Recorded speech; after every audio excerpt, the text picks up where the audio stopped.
پڑھیں گے بیدہ الملک، بیدہ الملک، بیدہ الملک۔ اب 3 بار زبانی پڑھیے۔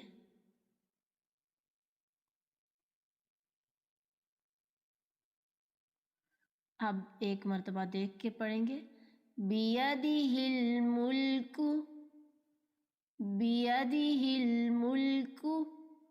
اب ہم ان چاروں الفاظ کو 3 بار دیکھ کے پڑھیں گے تبارک الذی بیدہ الملک، تبارک الذی بیدہ الملک، تبارک الذی بیدہ الملک۔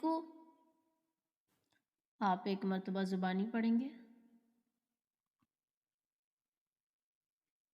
اب اگلا پورشن پڑھیں گے وَهُوَ عَلَى كُلِّ شَيْءٍ قَدِيرٌ۔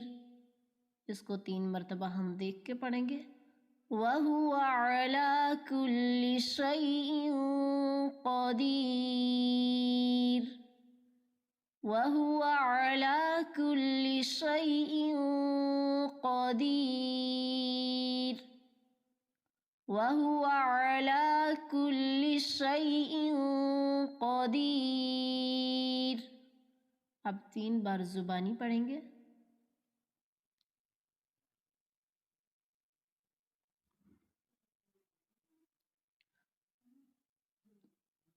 اب ایک مرتبہ ہم دیکھ کے پڑھیں گے وَهُوَ عَلَى كُلِّ شَيْءٍ قَدِيرٌ۔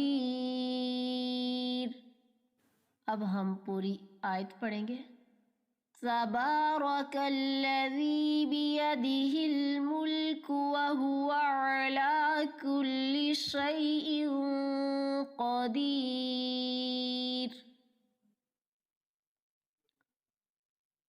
اب ایک مرتبہ ہم زبانی پڑھیں گے۔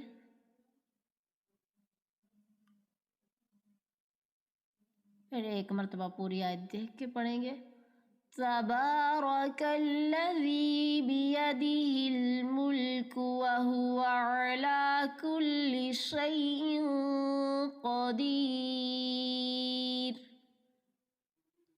بارک اللہ فیک، جزاک اللہ خیرا کثیرا، سبحانک اللہم وبحمدک، اشہد ان لا الہ الا انت۔